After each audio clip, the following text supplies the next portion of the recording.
দর্শক, মুশফিকের অভাব পূরণে কি তবে নতুন মিস্টার ডিফেন্ডেবল পেয়ে গেছে টিম টাইগার্স? দীর্ঘদিন ধরে মিডল অর্ডারের ভরসায় ছিলেন মুশফিকুর রহিম, তবে সেই জায়গায় এখন নতুন আশার আলো খুঁজে পেয়েছে টাইগাররা। ঘরোয়া ক্রিকেটে প্রায় 50 গড়ে ব্যাটিং এর পাশাপাশি 3,500-এর বেশি রান করা এই ক্রিকেটার এবার সুযোগ পেয়েছেন জাতীয় দলে। মিডল অর্ডারে টাইগারদের হাল ধরতে চলেছেন কোন তরুণ, সেটাই বিস্তারিত জানবো আজকের এই ভিডিওতে। দর্শক, বিস্তারিত জানতে ভিডিওটি সম্পূর্ণ দেখার অনুরোধ রইল। বাংলাদেশ ক্রিকেটের ইতিহাসে প্রায় এক যুগ ধরে মিডল অর্ডারে ভরসার না মুশফিকুর রহিম। দায়িত্বশীল ব্যাটিং আর লড়াকু মানসিকতা নিয়ে মুশি হয়ে উঠেছিলেন দলের সবচেয়ে নির্ভরযোগ্য নাম, তাই অনেকেই তাকে ডাকতেন মিস্টার ডিফেন্ডেবল বলে। কিন্তু সময়ের সঙ্গে সঙ্গে সামনে এসেছে নতুন এক প্রশ্ন, মুশফিকের পরে মিডল অর্ডারে সে দায়িত্ব নেবেন কে?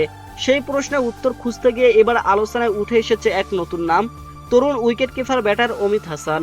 ঘরোয়া ক্রিকেটে ধারাবাহিক পারফরমেন্স, প্রায় 50 গড়ে ব্যাটিং আর লাল বলের ক্রিকেটে অসাধারণ ধৈর্য দেখিয়ে অবশেষে পাকিস্তানের বিপক্ষে আসন্ন টেস্ট সিরিজে বাংলাদেশ দলে ডাক পেয়েছেন প্রতিভাবান এই তরুণ। অনেকেই মনে করছেন মুশফিকের বিদায়ের পর মিডল অর্ডারে টাইগারদের নতুন মিস্টার ডিফেন্ডেবল হবেন এই অমিতই। নারায়ণগঞ্জের ছেলে অমিতের ক্রিকেটীয় কেরিয়ার শুরু হয়েছিল অনেকটা সংগ্রামের মধ্য দিয়েই। প্রথম দিকে বড় কোনো আলোচনায় নাম না থাকলেও ধীরে ধীরে ঘরোয়া ক্রিকেটে নিষেধ জায়গা করে নেন এই তরুণ। জন্ম ঢাকার পাশের জেলাতে হলেও কোচ রাজিন সালেহের হাত ধরে এনসিএল এর সিলেট বিভাগের হয়ে খেলা শুরু করেন অমিত। আর সেখানে তার পারফরমেন্স নজর কাটতে শুরু করে সকলের। 2019 সালে জাতীয় দলে অভিষেক হবার পর থেকেই লাল বলের ক্রিকেটে ধারাবাহিক পারফরমেন্স দিয়ে নিজেকে প্রমাণ করে চলেছেন 25 বছর বয়সী এই তারকা ক্রিকেটার। টি-20 ক্রিকেটের যুগে অনেক সময় প্রথম শ্রেণীর ক্রিকেটের পারফরমেন্স খুব একটা আলোচনায় আসে না, ফলে অমিতের মতো ক্রিকেটাররা অনেক সময় থেকে যান আড়ালে, কিন্তু তার পরিসংখ্যান বলছে ভিন্ন গল্প। দর্শক, প্রথম শ্রেণীর ক্রিকেটে এখন পর্যন্ত 49টি ম্যাচ খেলেছেন অমিত। এই সময়ে প্রায় 50 গড়ে ব্যাটিং করে করেছেন 3,500-এর বেশি রান, 11টি সেঞ্চুরির পাশাপাশি অমিতের নামের পাশে এই সময় রয়েছে 17টি অর্ধশতকের ইনিংসও।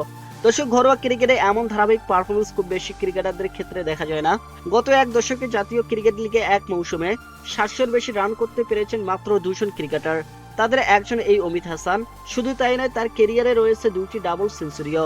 এর একটি ম্যাচে প্রথম ইনিংসে ডাবল সেঞ্চুরি করার পর দ্বিতীয় ইনিংসেও করেছিলেন শতক। ব্যাট হাতে কতটা ধারাবাহিক ক্রিকেট খেলতে পারেন অমিত, সেটার জন্য প্রমাণ মেলে এই পরিসংখ্যানে। দর্শক, ঘরোয়া ক্রিকেটের ধারাবাহিক পারফরমেন্সের পর অবশেষে নির্বাচকদের নজরে পড়েন অমিত। পাকিস্তানের বিপক্ষে আসন্ন টেস্ট সিরিজে দলে অন্তর্ভুক্ত করা হয়েছে প্রতিভাবান এই ক্রিকেটারকে। ক্রিকেটীয় দর্শনে ভারতের কিংবদন্তি ব্যাটার রাহুল দ্রাবিড়কে অনুসরণ করলেও অমিতের প্রিয় ক্রিকেটার মুশফিকুর রহিম।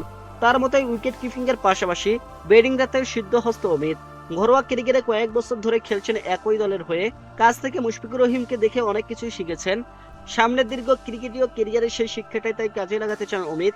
দর্শক, নীরবে নিভৃতে ঘরোয়া ক্রিকেটে নিজেকে গড়ে তোলা এই ক্রিকেটার এখন বড় মঞ্চে প্রমাণ করার অপেক্ষায়।